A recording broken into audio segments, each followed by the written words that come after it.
In the 2012 campaign cycle, almost 9 of every 10 ads funded by dark money were negative, and the Annenberg Public Policy Center determined that 26% of them were misleading.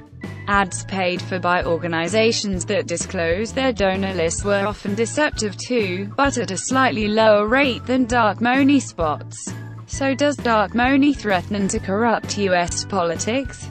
There's been a lot of hand-wringing about dark money, especially from the left. One could easily argue that liberals are just mad because they're getting seriously outspent. But is there any merit to the concerns that have been raised? The general argument goes something like this: big money has a significant influence on politicians. If those proffering the big money are not required to disclose their identities, then their influence is potent, but secretive. In other words, the general public has no way of knowing who helped get a politician elected nor what they want in return for the generosity. Others have argued that there is no linear relationship between the amount of money raised and a successful campaign. Many candidates have raised massive sums of money only to drop out of primaries or ultimately lose an election. In recent memory, Texas Sen. Phil Gramm, former New York City Mayor Rudolph Giuliani, and former Vermont Gov. Howard Dean all spent many millions before dropping out of presidential primary races.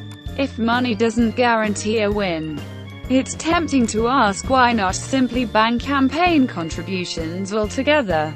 The general answer is that political campaigns are expensive. When you need to reach hundreds of millions of potential voters, you need major funds to get your message out. Those who oppose dark money aren't necessarily against campaign financing, they're arguing for transparency. Actually, in its controversial Citizens United ruling, the Supreme Court agreed, writing, "Transparency enables the electorate to make informed decisions and give proper weight to different speakers and messages." It would seem that dark money wasn't an intended consequence of the ruling. Source: Beckel. But not everybody agrees, pointing out that Thomas Paine's Common Sense, in addition to the Federalist Papers, were first published anonymously. Some have argued that anonymity is a vital part of speaking truth to power and that transparency could put a chill on free speech. If donors are required to disclose their identities, they might fear a backlash. Source: Beckel. Of course, this argument presupposes that speech can be equated with money, which is itself the contested notion at the core of the Citizens United decision. Is writing an anonymous check for millions of dollars the same as keeping your name off the byline of a political manifesto? Not exactly, but it takes money to disseminate the manifesto. And in that sense, some might argue that money and speech are, if not synonymous, closely linked. Still, the First Amendment guarantees the right to free speech, not the right to broadcast it to the widest possible audience.